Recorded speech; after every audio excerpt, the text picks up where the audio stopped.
Hello, you're with Echelon's Reboot Everything Festival.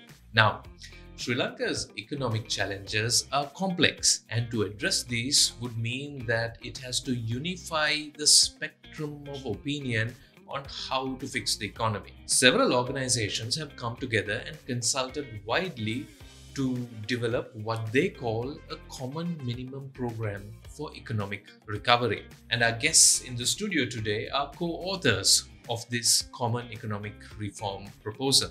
With us here in the studio are Professor Rohan Samarajiva of LIRNEasia. He's been a bureaucrat previously and an academic. Dhananath Fernando, who heads Advocata, who's the Chief Operating Officer of Advocata, and Gayani Hurulle from LIRNEasia. Thank you for joining us. So let me start with you, Professor. A common minimum program for economic recovery. Can you define this concept? Why is this important right now? Well, we believe that some hard decisions will have to be taken in the near future, and that the best way to take them would be for multiple parties, if not all parties, to participate in this activity. Because I think that would be the requirement for negotiating, and from a question of knowledge and strength, I think, with the IMF. And also to get bridge financing, which is critically important. But then how do different parties work together? They have to agree on something, right?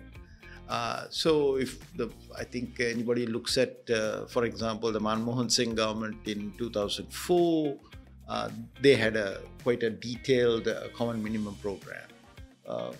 Were there any others? Yeah, common minimum programs have also been used in Nepal in the recent past, also in certain states in India. So it's been used quite heavily by other South Asian countries. So essentially the idea there also is that when you have a coalition government, it helps build consensus. And that's really important for us even today when we're trying to set up an all-party, multi-party government. So it is very, very relevant to Sri Lanka even today. Even if you look at the 100-day program in 2015, there were multiple MOUs and various things that were signed. It wasn't a single party that put together that coalition to get Mr. Maithripala Sirisena elected. So there's a reference point that people can, a common minimum program doesn't tell you do this and this only. There are additional things that you may do, but at least you have a common starting point. Sure. And I think it's good for the people also, because I think the cry from the street has been for accountability. How can you hold anybody accountable if you don't have a document that they can be held accountable to? Sri Lanka is in a particularly difficult situation currently. I mean, we cannot think of an equal sort of similar situation in the last several decades, I think, right?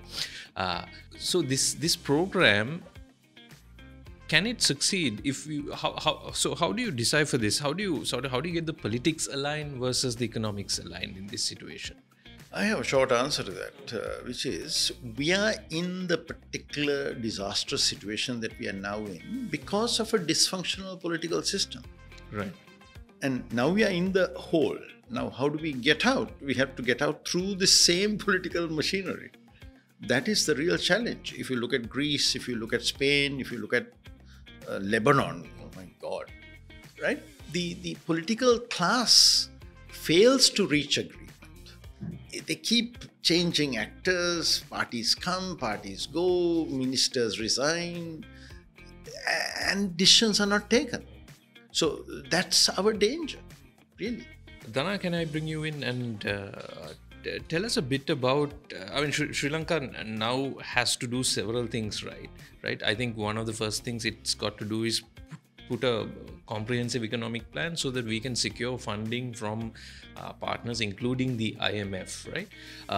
Put that into context of what you have suggested with the common minimum program. How does this fit into that? Yes, Shamindra. So I think common minimum program is a big value addition in my view for the IMF program, because IMF looks at the political stability. When they say political stability, I don't think that they are looking at like a sitting president or a prime minister, but they are looking at a government who can implement what they promise.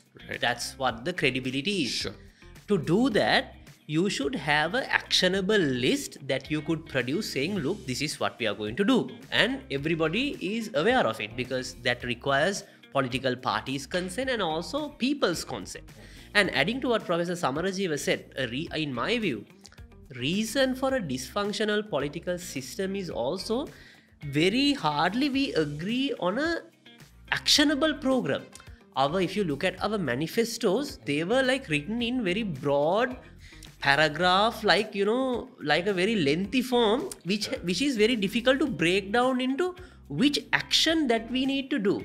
Sure. So this common minimum program, I think the uniqueness is it's very specific. You have like the action point. This is to be done, and I think we have seen recently a lot of tracking websites, like you do the budget track, you do like the petroleum prices track. You can really track whether in the monthly.lk they measure the performance of the politicians. So I think this is a very actionable program which will help IMF to support us very favorably when everybody agrees. And I think it's very specific that all the political parties can weigh in. And the important thing is, finally, it has considered everyone's, I think whoever who has proposed ideas, it has compiled all that. Not that everyone's ideas, you can't implement everyone's all ideas, because there are quite a lot of which is contradicting.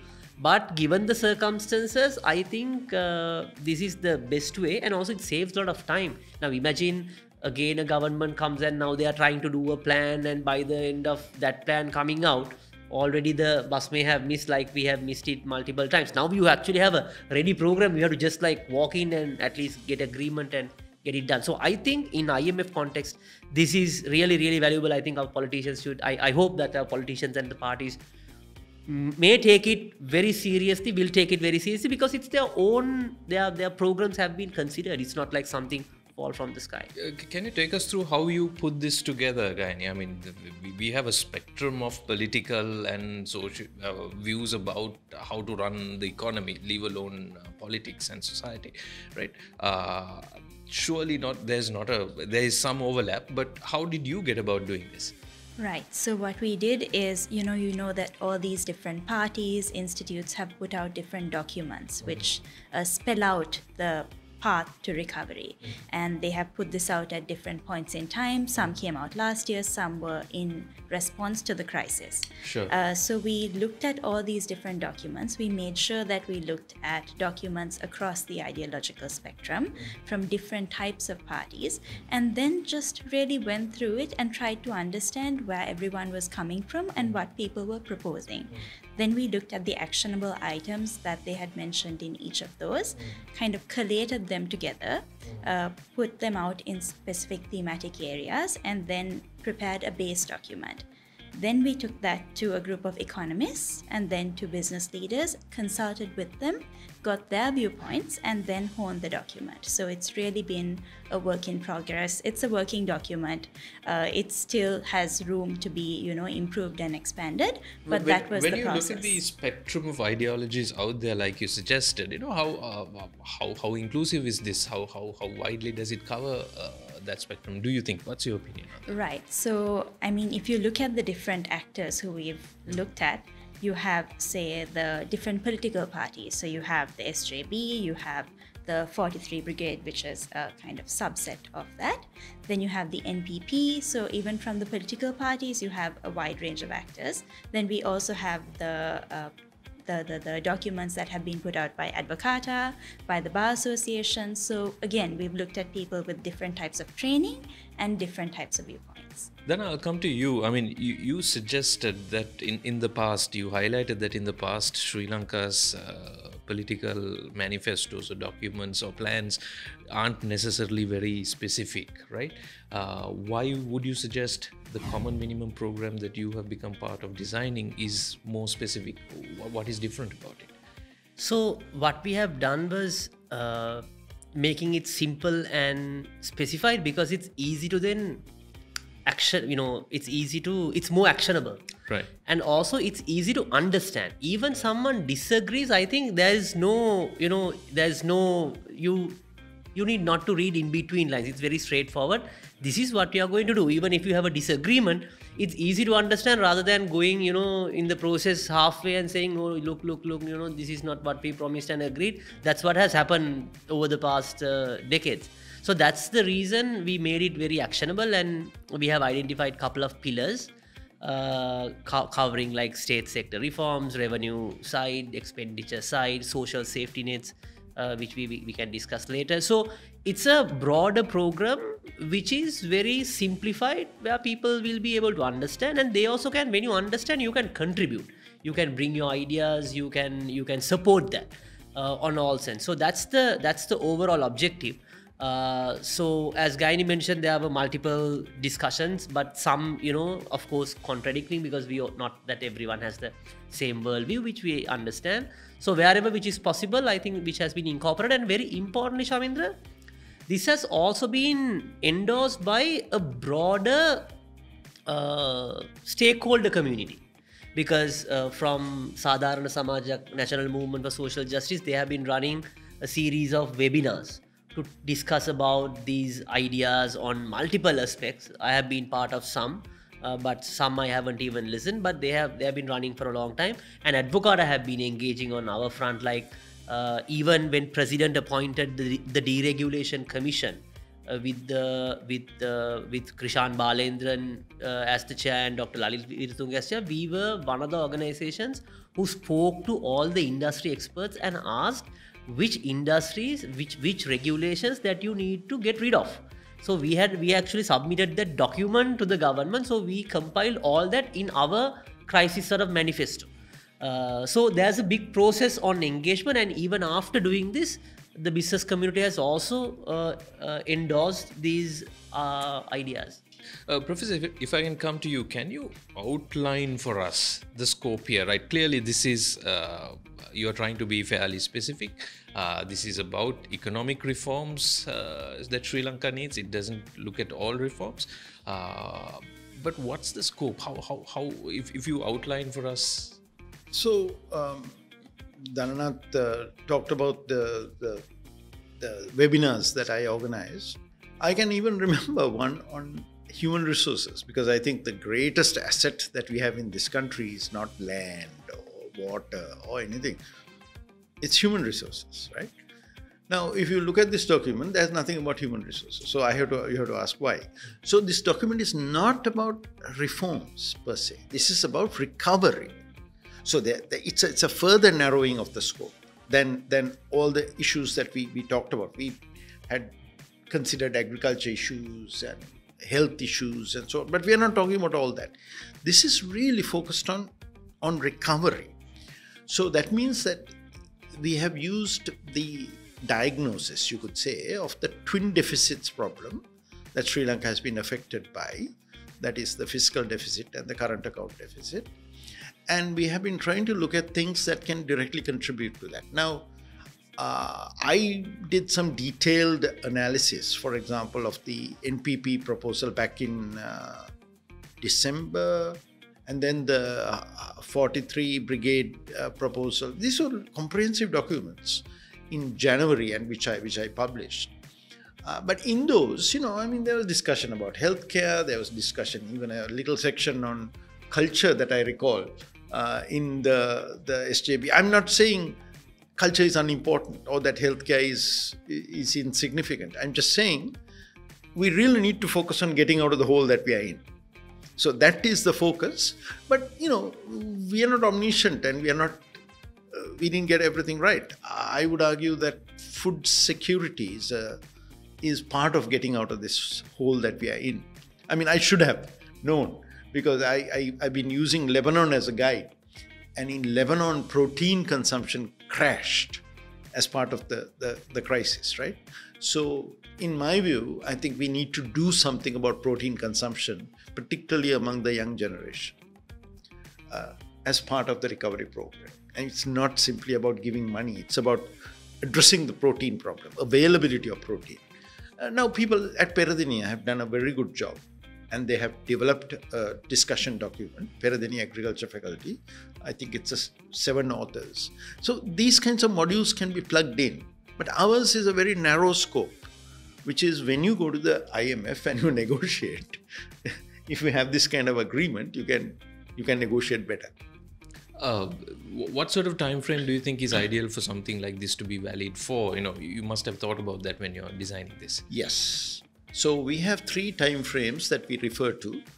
Short term means all the actions need to be taken as quickly as possible.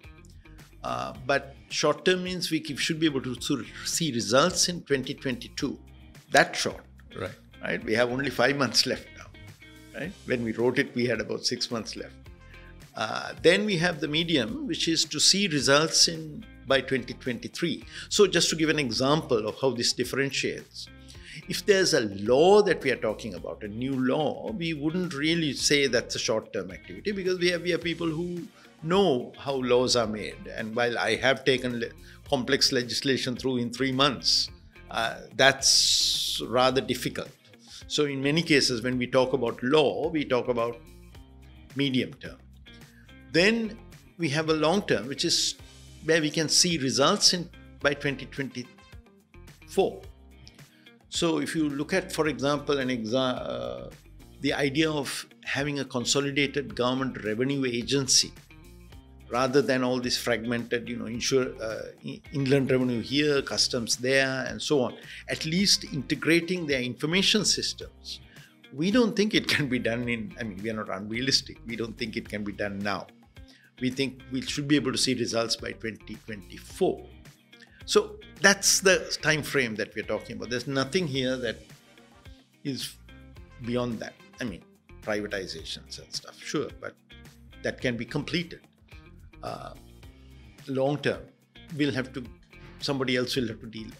So Dhananath, this document, like Professor is saying, one thing it covers is the deficits, particularly. Let's talk about the budget deficit, right? It is now ballooned out of control. How does the common minimum program for economic recovery start addressing this budget deficit issue that we have? What are your big ideas here? On the public sector management, we have few ideas. One is first to Shamindra we have a bloated public sector, and it is basically tail heavy public sector, because it's like the no discrimination, but the unskilled staff has been slightly bloated because all these have been political appointments. So what we have recommended first is to freeze all public sector recruitment, and there was a concept called green sheet concept, where if you have a new vacancy, imagine if someone retires and you have a vacancy, you use the available resources in the system rather than recruiting someone new. So likewise, you basically bring it down on one front. And the second is to have hard budget constraints on SOEs, because as we know, our petroleum corporation have lost about 250 billion for 4 months. And our Samurdhi allocation is about 50 billion for the entire year. So likewise, we have so many other SOEs. We have been spoken about it quite extensively. To have budget constraints for these SOEs, you can't, fund their recurrent expenditure through taxpayer money, or now it's borrowed money from the central bank, literally. That cannot be done. And also, a key privatization has to be done, Shamindra. We are focusing on Sri Lankan Airlines.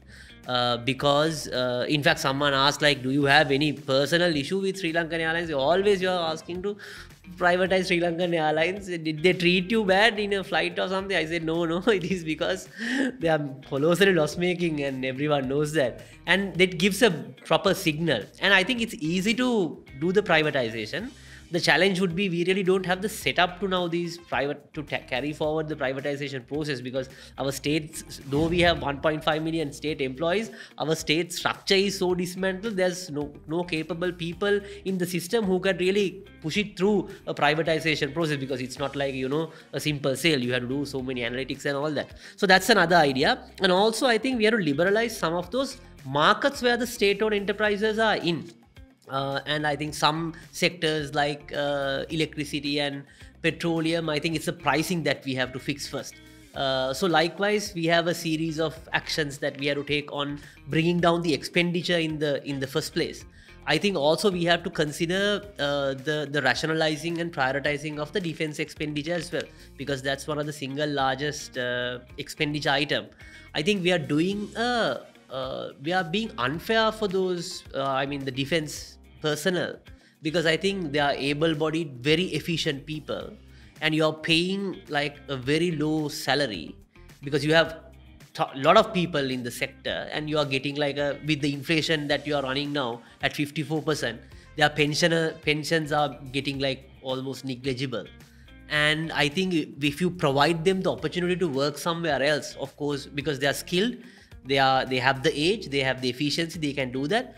I think those options have to be considered and reprioritize that human capabilities, because I think we have a good opportunity to reprioritize them and bring that defense expenditure down, because that's the single largest expenditure item in the budget. So those ideas we have considered, but in the common minimum program, basically our broad idea is to freeze the public sector and do the green sheeting and allow, even if people are willing to move out from the public sector, because these pensionable jobs are very expensive on long run. So allow them to work outside. That's the main. Those are few ideas under the revenue side, expenditure side. Yeah, sure. Professor, some of these ideas have been contentious in the past. They've been among the things that governments have considered and dismissed for various reasons. Do you feel this moment is any different? What makes this more compelling? If you really look at the budget numbers, I'm talking official budget numbers, I think it's relatively simple for anybody to accept that you can't have about 80% of your revenue, the money that you actually bring in, just going for salaries and pensions.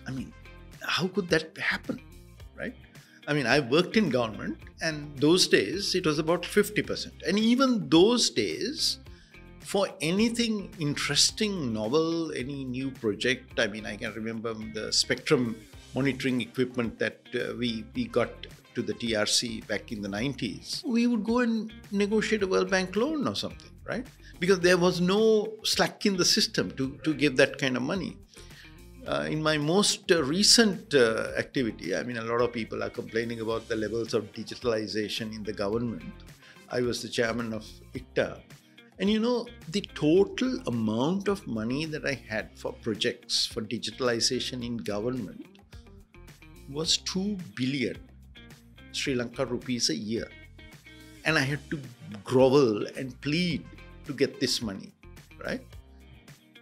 For 1 kilometer of the Matara-Beliyatta expressway, this I checked in great detail, 3 billion.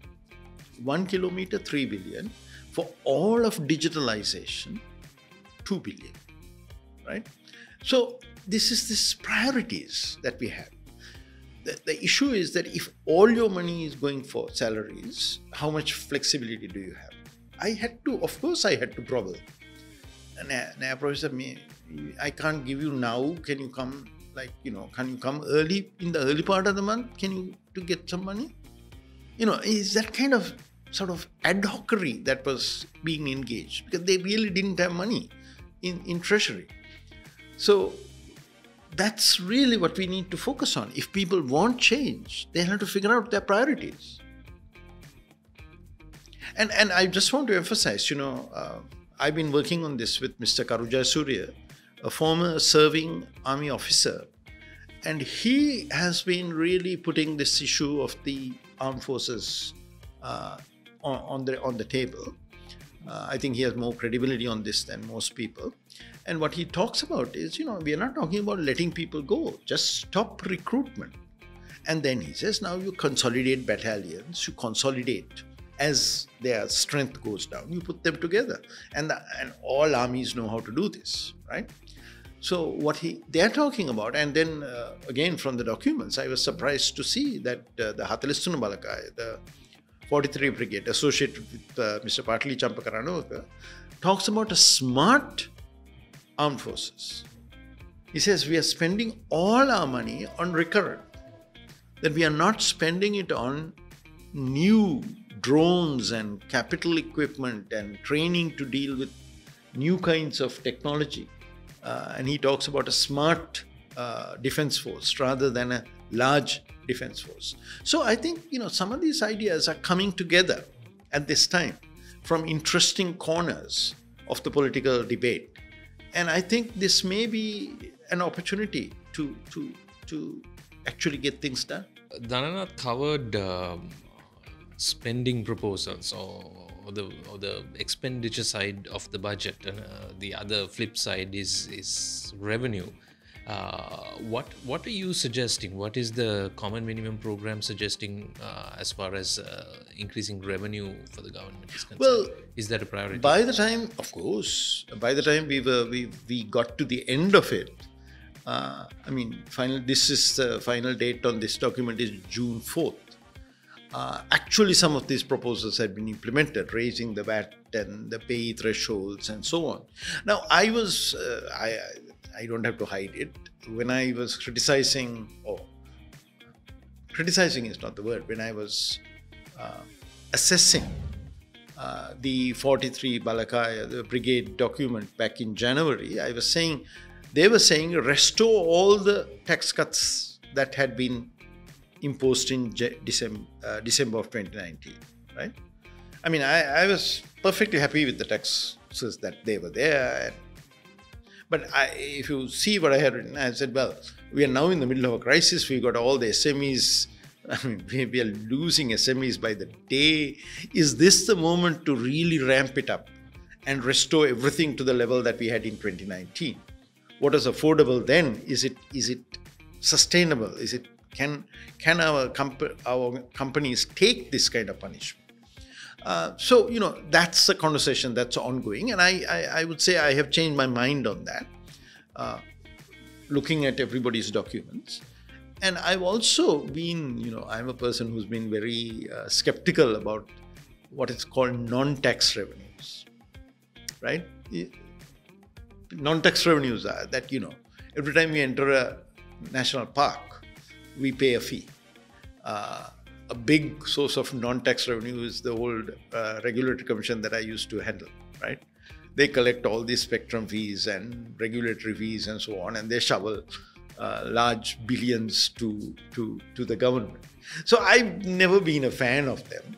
But again, this document has got a proposal to actually look at non-tax revenues and to systematically raise them. I think I'm still, I have to say, if it's a common program, everybody can't be absolutely 100% comfortable with it, right? I mean, everybody must have some reservations. Sure. That's what makes it common. So my reservation is expressed in the words, which says, as you raise non-tax revenues, try to improve the services that you give people, right? Then do them, not just rapaciously, I want to go register a death. Just don't take my money. I mean, give me a little extra hours and be nice to me and then take my money, That's the kind of thing I'm talking about. Gayani, I want to talk about the legislative agenda that this program proposes, right? If you look at it in whole, can you break that down for us? Where do we need update to existing legislation? Where do we need completely new legislation? Can you tackle that, Professor?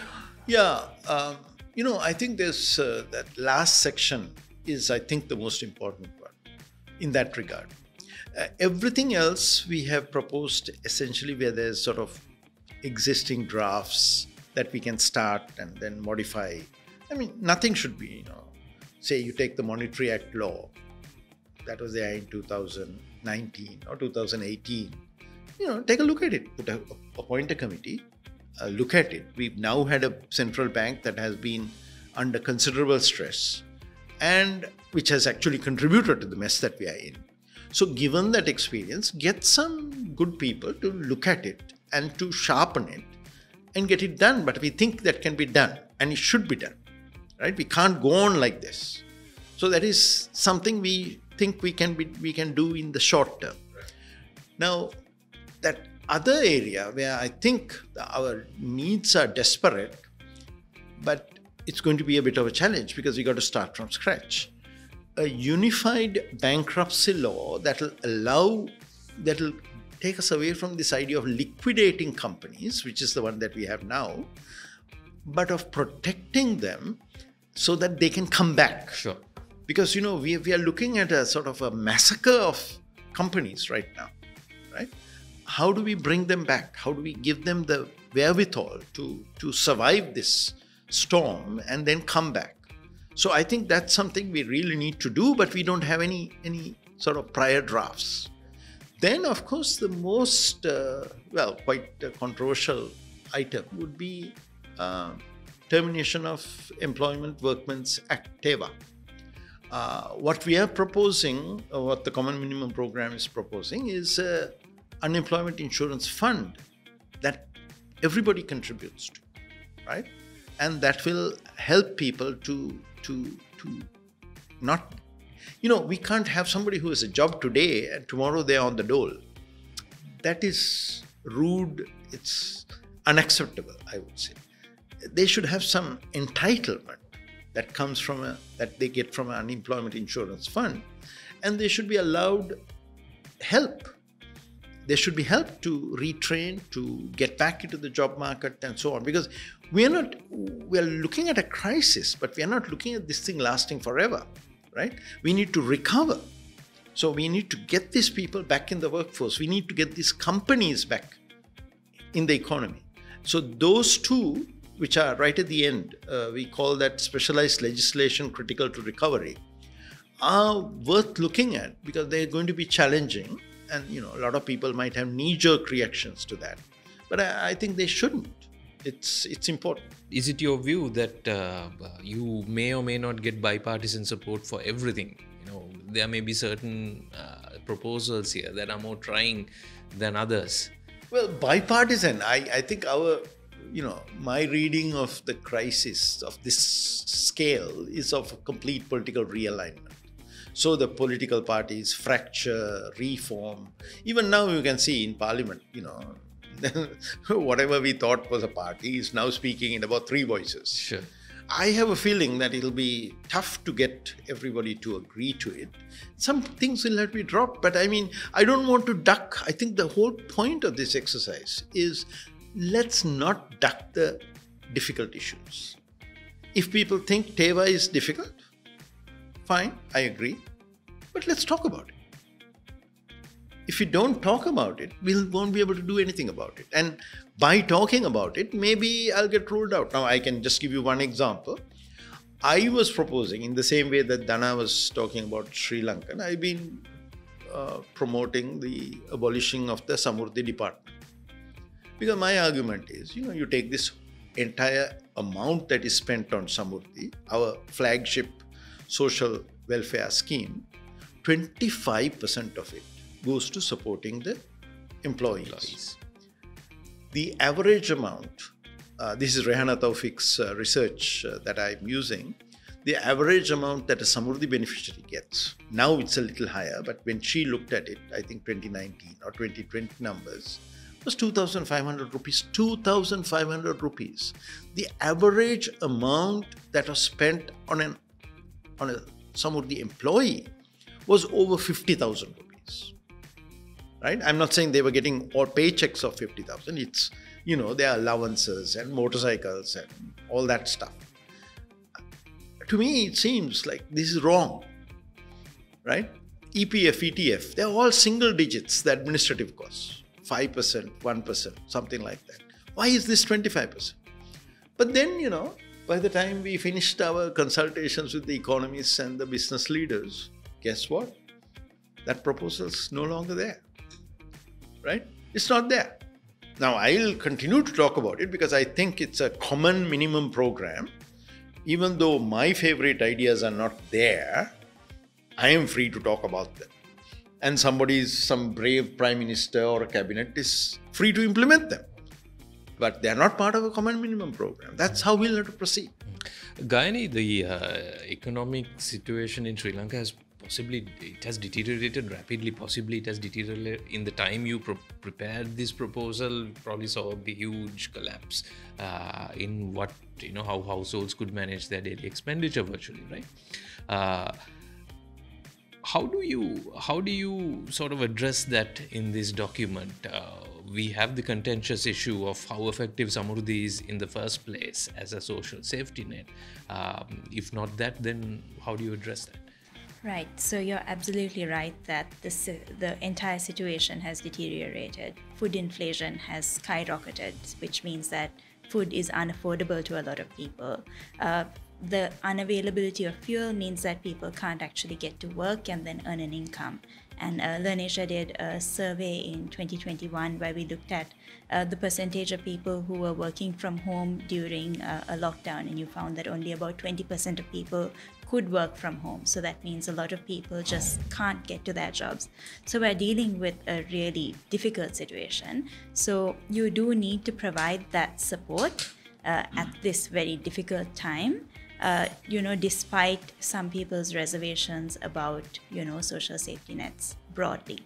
And what we propose is providing cash transfers to people. That is what has been implemented so far. 5,000 rupee grants have been given. Now they've actually inflation adjusted it somewhat to 7,500, which is a good step. I'm not sure if it's sufficient to help people, but again, it's something. And what we find through our research is that when you give these cash transfers, it provides people food security, it helps with people's mental health, it provides financial security, people can use it for investments. So there's a lot of reason why it is a good thing, but there's obviously been issues in terms of how they've been distributed and the administrative system in which it operates, which is what Prof was talking about earlier as well. So one of the ways in which we've thought of perhaps dealing with that issue is providing these transfers through mobile money accounts or bank accounts.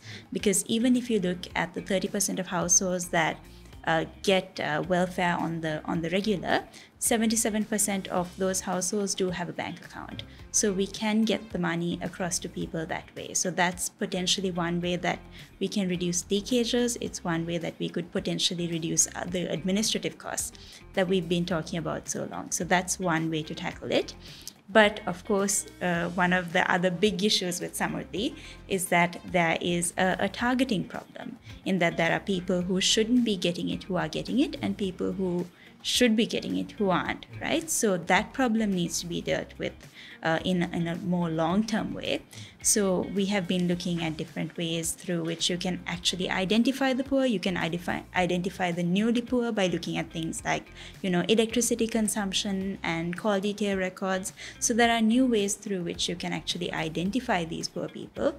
Lots of reforms need to be made in that regard to improve the social safety nets, but the social safety nets in principle are really important and should be focused on. Is it, when you sort of looked at this view, this issue, is it your view that the resources are possibly available, but we need to claw them from other areas? Well, it's a tough situation, right? Because Sri Lanka is dealing with a problem. We're dealing with just the lack of funds, right? So there's the long-term thing that we need to do, in that we need to increase our revenue. That's where we need to talk about improving our tax bases, improving non-tax revenue.